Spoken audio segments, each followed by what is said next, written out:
It seems I've been distributing the rust particles all over during my last pass with the abrasive wheel. Hello everybody and welcome to day 100 of my Jaguar S-Type restoration project. My girlfriend asked me to shave. Okay, I'll keep that in mind for another anniversary. I again missed one upload, so let's see how our differential housing has developed over the past 2 weeks. As you can see, the rust returned just as it had happened last time already. It seems I've been distributing the rust particles all over during my last pass with the abrasive wheel. I've done lots of research in between, and my conclusion is that once there has been severe corrosion, it will never go away. No matter how deep you grind or how shiny the metal surface will look like, there's always rust particles left. Those rusty spots reappeared within less than 24 hours, by the way, and that's why this is called Blitzrost in German, the small-scale version of Blitzkrieg. So let's first restore the surface as it was when I left last time. I'm gonna choose an unused abrasive wheel.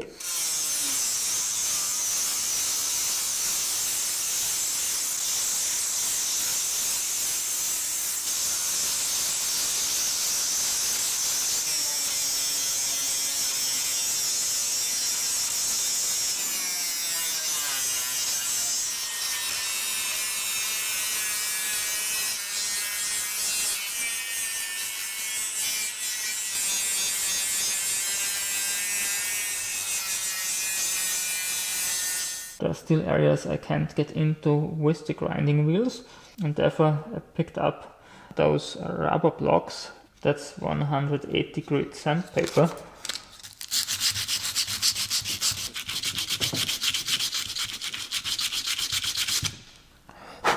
I was convinced that all this rust was gone last time already, but I was wrong.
The abrasive stone now allowed me to access the hidden rust underneath this shiny black surface. It again took me over 2 hours now to remove the remaining rust from all the tight spots using sandpaper and the edge of this grinding stone. As you can see, I wasn't successful everywhere and hope the rust converter will do its job properly. Now let's clean the differential housing from dirt and especially oil. I wouldn't recommend brake cleaner because this leaves residues. I instead chose alcohol. That's the kind of stuff you use for preparing a surface for a paint job.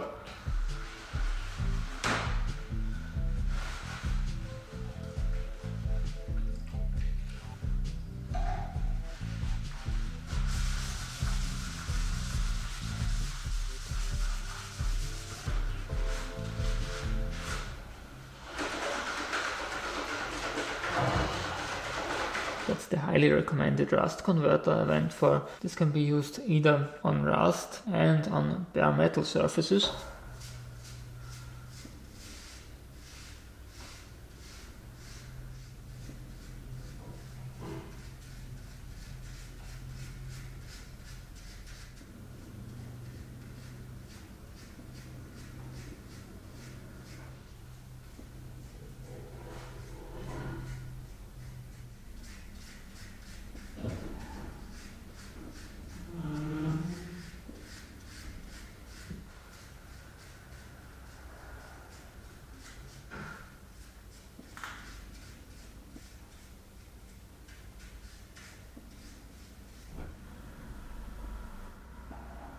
That's acid, so I should have used protective gloves, maybe next time.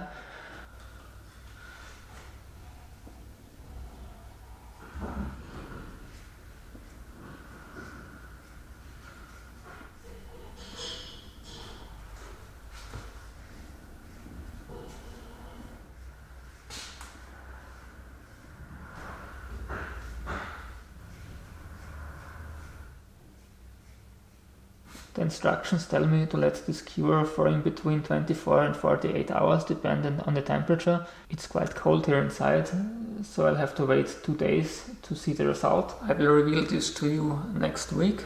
In between, you may want to watch some of my other content. Give this video a thumbs up or even subscribe. See you back on my channel next time. Goodbye.